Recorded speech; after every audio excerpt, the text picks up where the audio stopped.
Mariama Sarr, Monsieur et Madame les représentants des différents ministères, des Finances, du Budget, Monsieur le Directeur général de Planet One Education, Mesdames et Messieurs en vos rangs et grades, chers invités. Je voudrais d'abord exprimer mon plaisir à participer, aux côtés de mes collègues, à cette cérémonie de signature du contrat de partenariat public-privé pour la construction de 15 centres de formation professionnelle dans 15 départements du Sénégal.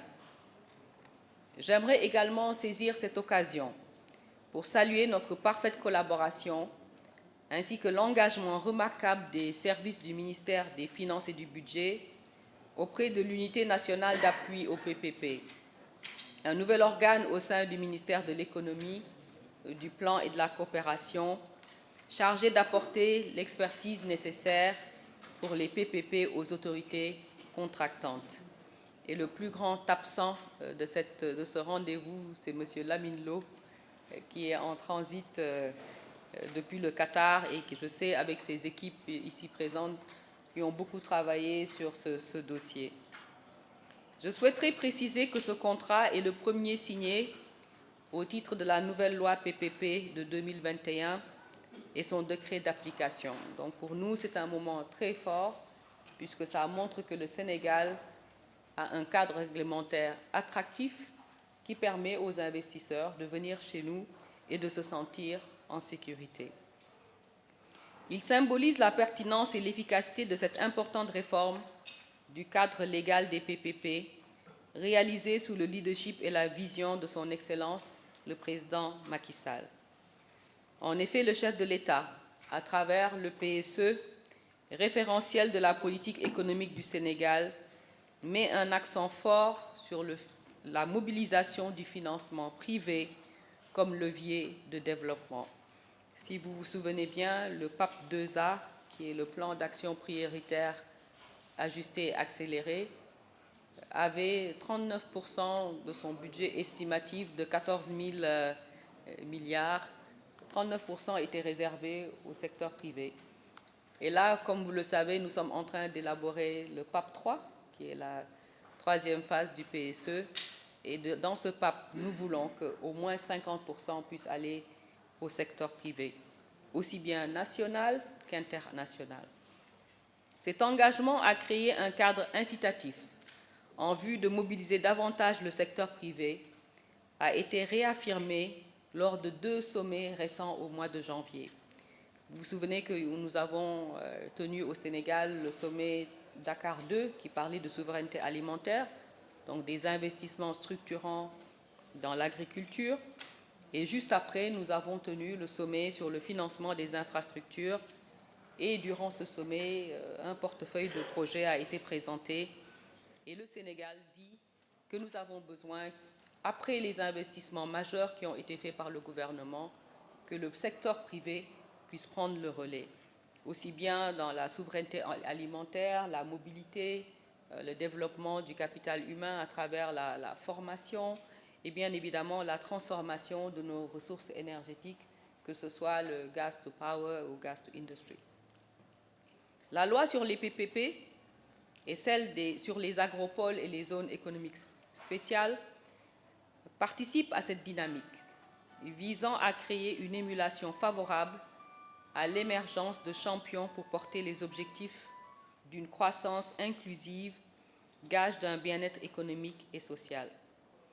Ce projet intègre parfaitement les objectifs d'équité territoriale et de valorisation du potentiel local à travers des centres prévus dans tous les départements. Et je sais que Madame la ministre reviendra sur certains, les noms spécifiques des départements. Les métiers enseignés ont été mentionnés par le directeur de Planet One, que ce soit les métiers de l'agriculture, de l'agribusiness, de l'élevage, des mines, des TIC, de l'automobile. Donc tous les métiers dont notre secteur privé se plaint parfois, disant qu'ils ne sont pas disponibles, en tout cas pas en quantité suffisante, que ce soit des électriciens, des plombiers, des soudeurs. Vous savez qu'avec une industrie du gaz et du pétrole, vous avez besoin de tous ces métiers. Avec ces centres de formation, nous serons en mesure de former ce capital humain. J'ai la ferme conviction que ce contrat servira de référence pour les futurs projets de partenariat public-privé en termes de mise en œuvre optimale des outils et dispositifs innovants de promotion du contenu local et de renforcement de la participation du secteur privé dans les projets de partenariat PPP, notamment pour exercer leur droit de détenir 33% de la société de projet. Ça, c'est vraiment un message très fort en termes de contenu local.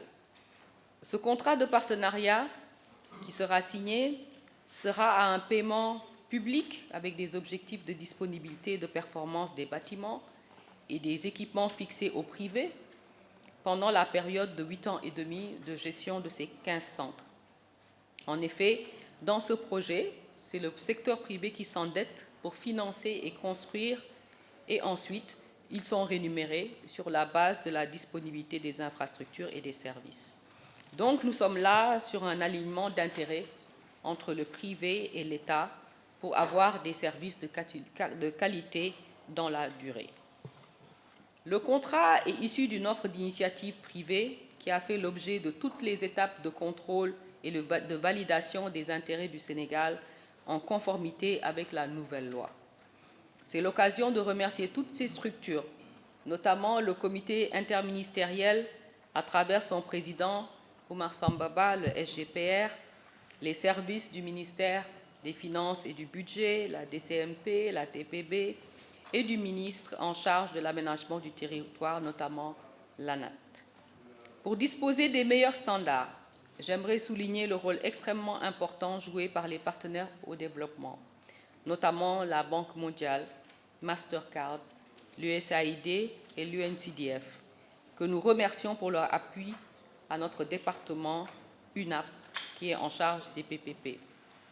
Je ne saurais terminer mon propos sans féliciter ma collègue, ainsi que tous ses services pour le travail accompli pour parvenir à cette étape cruciale et surtout pour la compréhension, la patience et la bonne collaboration avec mon ministère.